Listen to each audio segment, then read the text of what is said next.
নতুন বছৰ অহাৰ সময়তে আমাৰ আটাইতকৈ চিন্তাৰ বিষয় হৈ পৰে ৰোড ট্ৰেফিক এক্সিডেণ্ট অৰ্থাৎ যান-বাহন সম্পৰ্কীয় দুৰ্ঘটনা। এই যান-বাহনৰ দুৰ্ঘটনাই প্ৰতি বছৰে আমাৰ ৰাজ্যখনত প্ৰায় ৩,০০০তকৈ অধিক লোকক মৃত্যুৰ মুখলৈ লৈ যায়।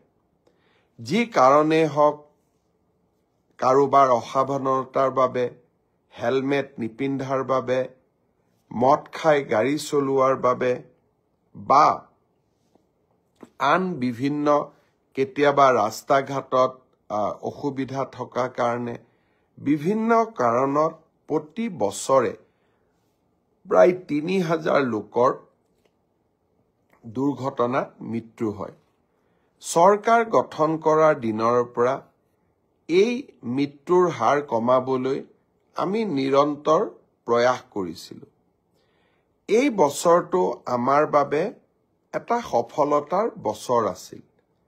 এই বছৰত আৰক্ষী, জিলা প্ৰশাসন, পৰিবহণ বিভাগ আৰু ৰাইজৰ অকুণ্ঠ সহায় সহযোগিতাত আমি যান-বাহন দুৰ্ঘটনাত নিহত লোকৰ সংখ্যা আজি পৰ্যন্ত ৪০০ অৰ্থাৎ প্ৰায় 15% আমি হ্ৰাস কৰিবলৈ সক্ষম হৈছোঁ। অৱশ্যে নলবাৰীৰ কেবিনেটত যান-বাহন আইন পালনৰ ক্ষেত্ৰত আমি কিছু শিথিল হোৱাৰ সিদ্ধান্ত লোৱা বাবে আমি 20% লক্ষ্যৰ পৰা আমি 15% লক্ষ্যলৈ আমি অৱনমিত হলোঁ। তথাপিতো এটা বছৰত ৪০০ জন লোকৰ জীৱন ৰক্ষা আৰু 15% মৃত্যুৰ হাৰ যান-বাহন দুৰ্ঘটনাত কমোৱাটো এটা আমাৰ সকলোৰে সামগ্ৰিক সফলতা বুলিয়েই আমি ক'ব লাগিব। এতিয়া মোৰ এটা বিশেষ অনুৰোধ।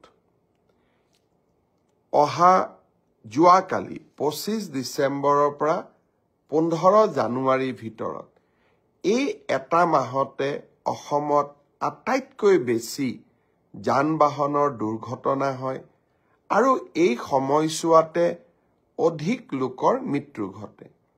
যোৱাবাৰ এই সময়ছোৱাতে গোলাঘাটত হোৱা অদ্ভুত বাছ দুৰ্ঘটনাত পিকনিক খাবলৈ যোৱা গাঁৱৰ লোকসকলে যি দুৰ্ঘটনাৰ সন্মুখীন হৈছিল, তাত আমি কেইবাজনো লোকক হেৰুৱাই পেলাইছিলোঁ। গাঁওখনলৈ যাওঁতে সঁচাকৈয়ে মন সেমেকি উঠিছিলে। বিধৱা মাতৃ, বিধৱা পত্নী, পুত্ৰক হেৰুওৱা মাতৃ আৰু নিজৰ পৰিয়ালজনক হেৰুওৱা পৰিয়ালবৰ্গৰ ক্ৰন্দনে আমাক সকলোকে সেমেকাই তুলিছিলে।